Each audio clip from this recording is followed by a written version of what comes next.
And if you want exact colors, go back to the video and find it out, because I'm putting these all out new, so I never used these before. And just have fun with your colors. I mean, use colors that you love.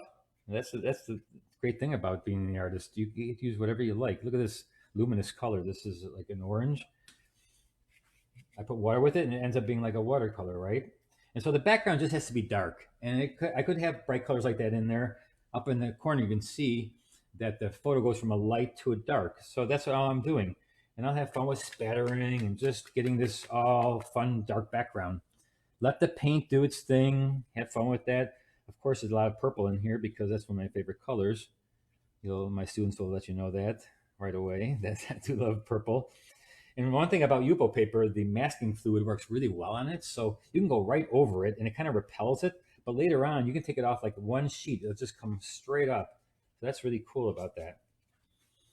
So let's get some greens. I only have one green in here because I mix all my greens with quinacridone. This little section right here is all quinacridone. So if you mix that, you notice I'm not mixing on my palette very much.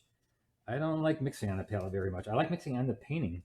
Let them mix on the painting, because everybody always likes the look of their palette and how it looks. And so why not do that on the actual piece then? So any of the quinacridone colors with the blues, I mean, any of the blue colors make a great green. See, I'm just putting it. And so some of this is thick, some of it's really runny. See, if I go like this, it's going to run.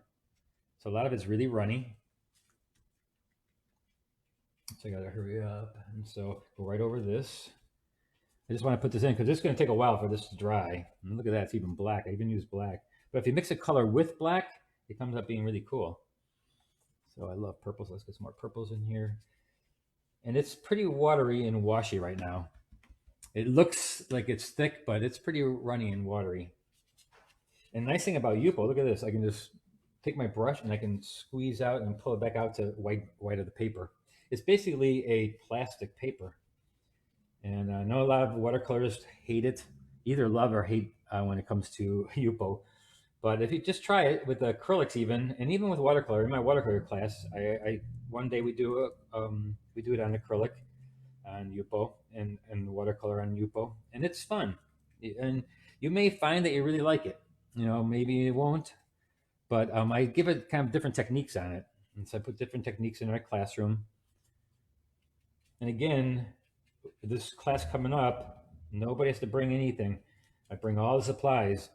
And so you'll be using really, really professional supplies.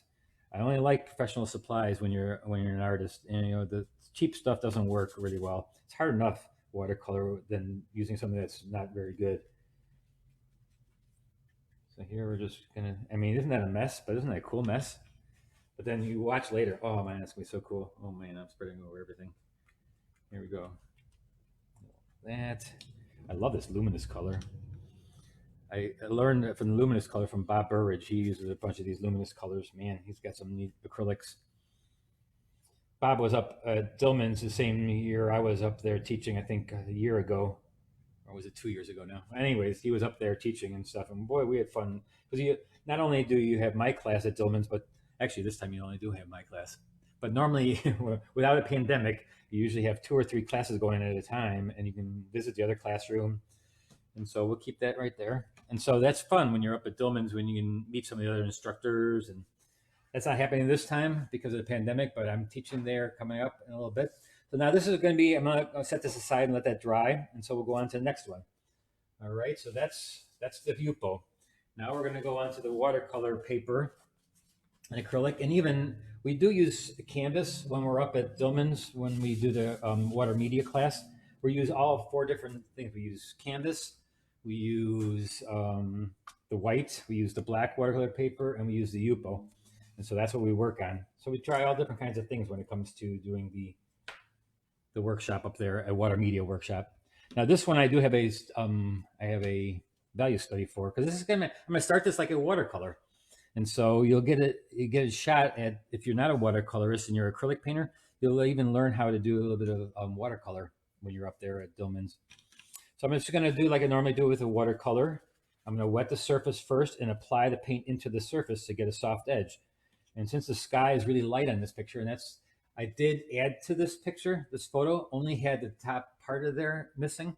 So I just added that on to myself. You know, I just put that in my imagination that I put this in there. So there is no picture for this.